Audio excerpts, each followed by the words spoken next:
Hello दोस्तों, जय हिंद, जय भारत। अभी आप देख रहे हो मास्टर जी फिजिक्स वाले यूट्यूब चैनल। हम इस चैनल पर फिजिक्स को पढ़ते हैं, सीखते हैं और समझते हैं।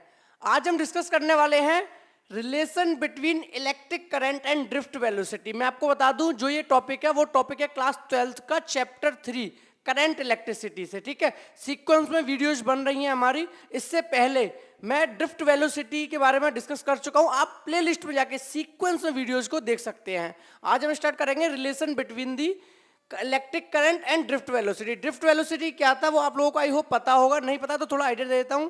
वैसे तो आप मेरा प्रीवियस लेक्चर देख लो, वहां पर बहुत अच्छे से क्लियर हो जाएगा ड्रिफ्ट वेलोसिटी क्या है।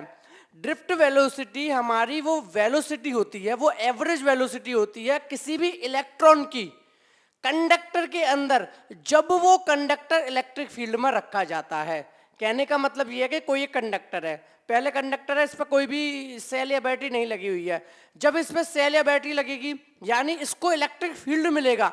तो जब इलेक्ट्रिक फील्ड मिलेगा तो इसके अंदर के इलेक्ट्रॉन किसी ना किसी वेलोसिटी से मूव करेंगे। तो जो वो एवरेज वेलोसिटी है जिससे कि इसके इलेक्ट्रॉन मूव करते हैं इलेक्ट्रिक फील्ड की प्रेजेंस में, उसी को हम लोग कहते थे ड्रिफ्ट वेलोसिटी। और हम जानते हैं कि ड्रिफ्ट वेलोसिटी अगर इलेक्ट्रॉन की पढ़ रहे हैं तो इलेक्ट्रॉन का फ्लो होना ही इलेक्ट्रिक करंट होता है। तो यहां से माइंड में वैसे ही क्लियर हो गया कि कुछ ना कुछ तो रिलेशन वैसे ही होगा करंट और ड्रिफ्ट वेलोसिटी। क्योंकि देखो ड्रिफ्ट वेलोसिटी है, इसका मतलब इलेक्ट्रॉन मूव कर रहा है, इलेक्ट्रॉन मूव कर रहा है यानी चार्ज फ्लो कर रहा है, चार्ज फ्लो कर रहा है यानी कि इलेक्ट्रिक करंट है। तो ड्रिफ्ट वेलोसिटी है तो वैसे इलेक्ट्रिक करंट है, लेकिन इनमें क्या रिलेशन है वो हम इस वीडियो में समझ लेंगे। तो स्टार्ट करूं मेरे भाई, ठीक है।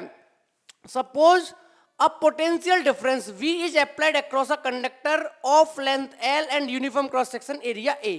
ठीक है, ड्रिफ्ट वेलोसिटी तो तभी आएगी ना जब पोटेंशियल डिफरेंस अप्लाई करोगे, तभी तो इलेक्ट्रिक फील्ड होगा वहां पर। ठीक है, तो इन्होंने बोला है कि पोटेंशियल डिफरेंस V अप्लाई किया आपने किसी कंडक्टर में जिसकी लेंथ L है, uniform area of cross section है। मैंने मान लिया ये कंडक्टर है जिसका uniform cross section area A है, जो लेंथ है वो मेरी L है, और V पोटेंशियल डिफरेंस अप्लाई कर दिया। कितना पोटेंशियल डिफरेंस अप्लाई कर दिया? V पोटेंशियल डिफरेंस अप्लाई कर दिया इस कंडक्टर के अलोंग। ठीक है भाई, आगे the electric field E is setup inside a conductor is given by. इस कंडक्टर के अंदर एक इलेक्ट्रिक फील्ड सेटअप होगा क्योंकि आपने पोटेंशियल डिफरेंस अप्लाई किया है एंड पे। तो जो इलेक्ट्रिक फील्ड सेटअप होगा वो कितना होगा? E equals to V upon L। आप लोगों को एक फॉर्मूला याद करा दूं जो आपने सेकंड चैप्टर में पढ़ा था। E इक्वल्स टू होता था माइनस का dV अपॉन dx, याद हो तो पोटेंशियल ग्रेडियंट। ये फॉर्मूले आपको याद होने चाहिए तभी, वरना मजा नहीं आएगा। E इक्वल्स टू क्या होता है मेरे भाई? माइनस का dV अपॉन dx। यानी आप लोगों ने पढ़ा था कि जो पोटेंशियल डिफरेंस होता है टू द रेशियो ऑफ, जो डिस्टेंस होता है या डिस्प्लेसमेंट बोलते थे या लेंथ बोलते थे, उसका रेशियो इलेक्ट्रिक फील्ड के इक्वल होता है। और नेगेटिव साइन हम इसलिए नहीं लेंगे मैग्नीट्यूड बताते टाइम पे, क्योंकि नेगेटिव साइन बताता था कि जो इलेक्ट्रिक फील्ड का डायरेक्शन होता है वो डिक्रीजिंग पोटेंशियल की तरफ होता है। यानी जहां पोटेंशियल डिफरेंस डिक्रीज कर रहा होता है वही डायरेक्शन होता है आपका इलेक्ट्रिक फील्ड का। तो मुझे नेगेटिव साइन से कोई लेना देना नहीं है, मुझे सिर्फ इस फॉर्मूले के मैग्नीट्यूड से मतलब है। E equals to dV upon dx। अब dV क्या है? V पोटेंशियल, dx क्या है? लेंथ। तो मैं क्या कह नहीं सकता E equals to V upon L। तो यही से फॉर्मूला आया था E equals to V upon L, equation 1। Clear है मेरे भाई?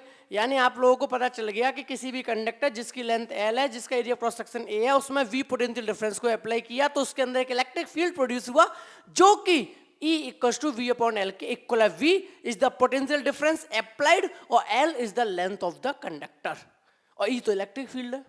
क्लियर हो गया? इक्वेशन 1 आगे बढ़ते हैं। Under the influence of electric field E the free electron begin to drift.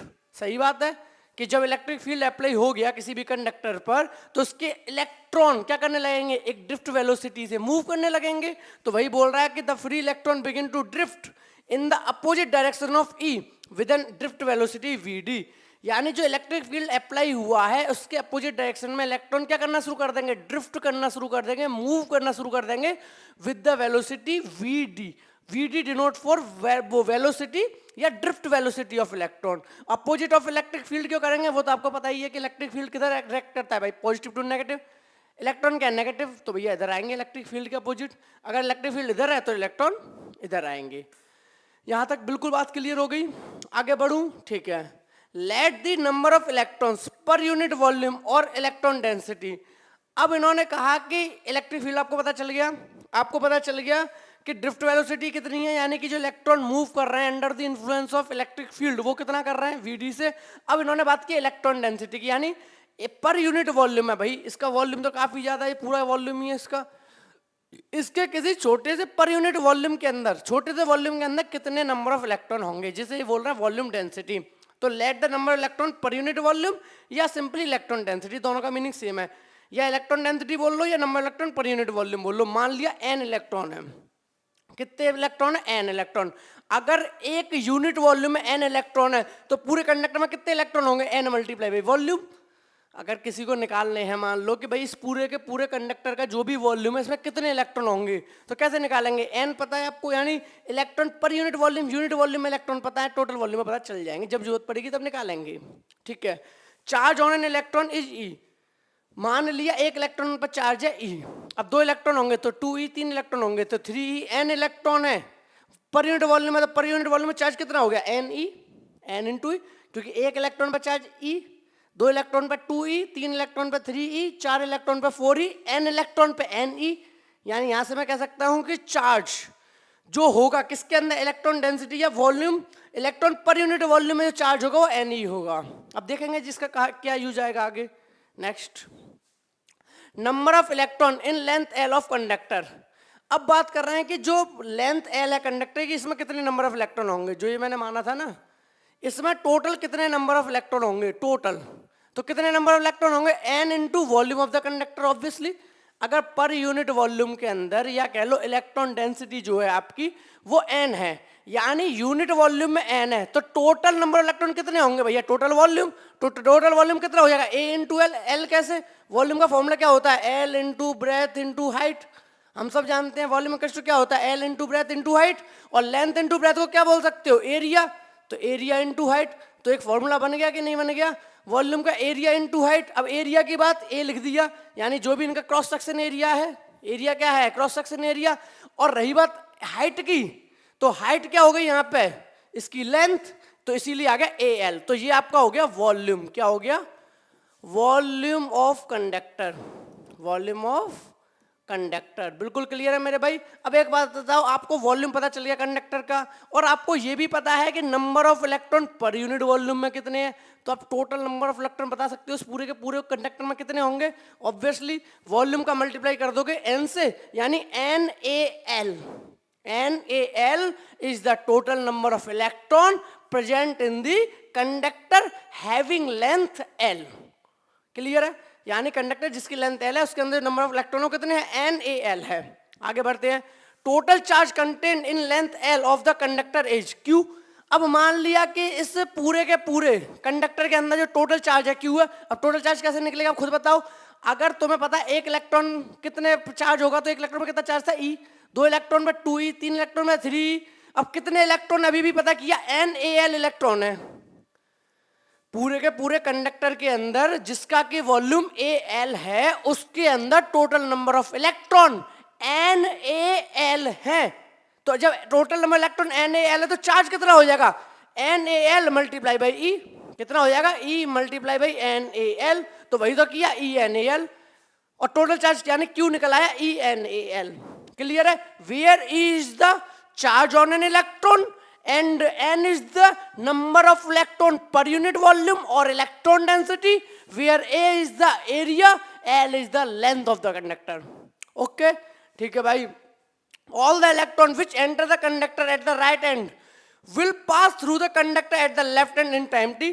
ठीक है भाई, अब जितने इलेक्ट्रॉन एंटर करेंगे उतने ही निकलेंगे। ठीक है, अब ये क्या कर रहे हैं कि time equal to distance upon velocity. अब हम जानते हैं वेलोसिटी इक्वल टू क्या होता है, distance upon time. Velocity equal to होता है डिस्टेंस अपॉन टाइम, ये फॉर्मूला तुमने पढ़ रखा है फिजिक्स के अंदर। ठीक है भाई, डिस्टेंस अपॉन टाइम। अगर किसी को टाइम निकालना हो तो क्या करेगा, वेलोसिटी को उधर पहुंचा देगा, यानी डिस्टेंस अपॉन वेलोसिटी। अब खुद बताओ, किसी भी इलेक्ट्रॉन को, जितने भी इलेक्ट्रॉन है, यहाँ से एंटर हुआ यहाँ से निकल रहा है, या यहाँ से एंटर हुआ या यहाँ से निकल रहा है, वो अलग बात है। किसी भी इलेक्ट्रॉन को मूव करने के लिए कितना डिस्टेंस चलना पड़ेगा, जितनी इसकी लेंथ है एल। हाँ कि ना, सही बात है, यानी जो इलेक्ट्रॉन मूव करेगा वो एल लेंथ तो मूव करेगा यहाँ से यहाँ तक, तो डिस्टेंस कितना हो गया एल।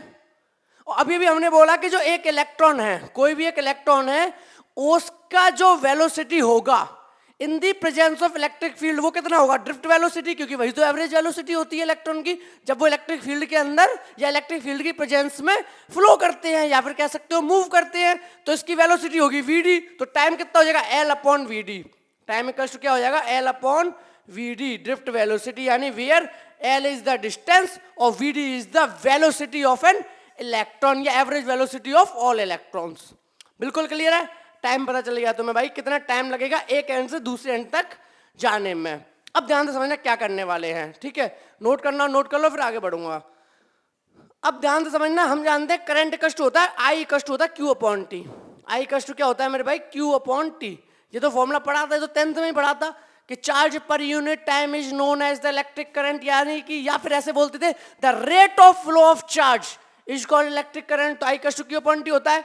अभी अभी आपने क्यू निकाला कि भाई आपका एक कंडक्टर है जिसकी लेंथ एल है, आपका एक कंडक्टर है जिसकी लेंथ एल है, जिसका एरिया क्रॉस सेक्शन ए है, जिसकी इलेक्ट्रॉन डेंसिटी एन थी और एरिया ए था, एल था, ई एन एल। अभी अभी आपने निकाला नहीं निकाला total charge E N L, तो ई एन एल आपका होगा टोटल चार्ज। तो क्यू की जगह आ गया E N A L upon time. कोई दिक्कत किसी को? अब एक बात बताओ, टाइम की जगह भी तुमने निकाला क्या आया, टाइम इक्वल्स टू तुमने लिखा भाई, हम लिख सकते हैं ऐसे कि L upon V D, L upon V D लिख सकते हैं। एल अपॉन वी डी, ये टी नहीं है एल है, ठीक है, साइड से लिख दे रहा हूँ, एल अपॉन वी डी। तो टाइम इक्वल्स टू मैं L upon V D put कर दूं, ठीक है भाई पुट कर देता हूं। तो मैं टाइम की जगह एल अपॉन वी डी को पुट कर देता हूं, एल अपॉन वी डी। तो इसे सॉल्व कर लो, कैसे करेंगे? अब ये वाली बात तो पता होगी तुम्हें कैसे सॉल्व करते हैं, A upon B upon C, यहां करके दिखा देता हूं।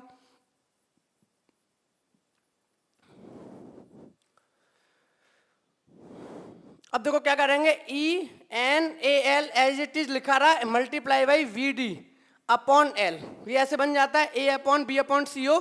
तो क्या होता है, ये नंबर एज इट इज लिखा रहता है, फ्रैक्शन तो पता है ना यार, ये वाली चीज बार बार नहीं बताऊंगा। A upon B C upon D, इस तरीके का कभी सॉल्व करना हो तो A upon B C upon D कैसे करते हैं, A upon B as it is लिखा रहता है, मल्टीप्लाई का साइन लग के ये वाला जो फ्रैक्शन होता है रेसिप्रोकल हो जाता है डी अपॉन सी, ये कॉन्सेप्ट होता है, ठीक है, मैथ्स के अंदर होता है, ये आप लोगों को पता होना चाहिए और आई थिंक पता होगा भी। तो एल से एल कट गया, आपका बचा e N A V D, यानी आई इक्वल टू निकल आया e N A V D.